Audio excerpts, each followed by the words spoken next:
নমস্কার বন্ধুরা, সুবলয় রান্নাঘরে আপনাদের স্বাগত। আজ বানাবো আমি বাটা মাছের ঝাল। নিয়েছি এখানে 250 গ্রাম বাটা মাছ আছে, দুটো পেঁয়াজ নিয়েছি বড় ছোট, বড়টা আমি বাটবো, ছোটটা কুচি কুচি করে কাটবো।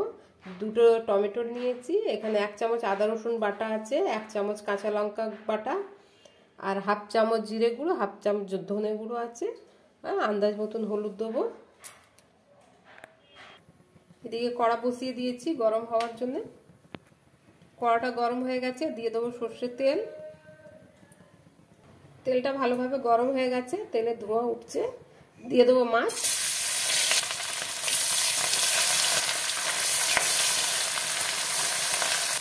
সব মাছগুলোকে আমি এপিট উপিট করে লাল করে ভেজে নেব। মাছটা ভাজা হয়ে গেছে, এটা আমি তুলে নেব।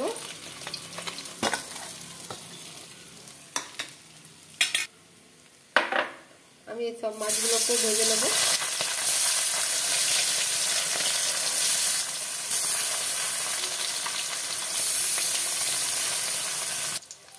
আমার সব মাছ ভাজা হয়ে গেছে, তুলে নেব।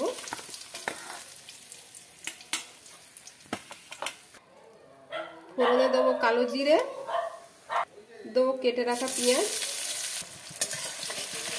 দিয়ে দিলাম পেঁয়াজ বাটা,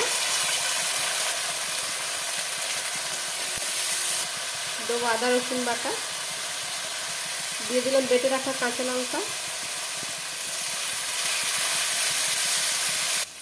দিয়ে দিলাম কেটে রাখা টমেটো, দেবো স্বাদ মতো লবণ,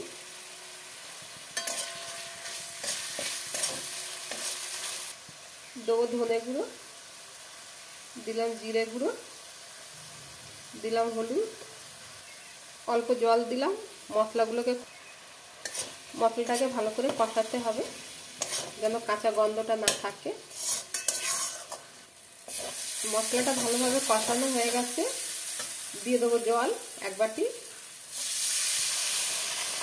দেবো আরও অল্প জল, আমি 1.5 বাটির মতন জল দিলাম। ঝোলটা ফুটে উঠলে আমি সব মাছগুলো দিয়ে দেবো। ঝোলটা ফুটে উঠেছে, মাছগুলো দিয়ে দেবো।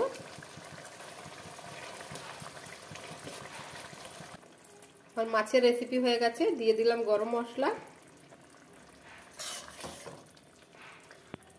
দিয়ে দেবো ধনে পাতা অল্প। এবার আমি অন্য একটা পাত্রে ঢেলে নেব।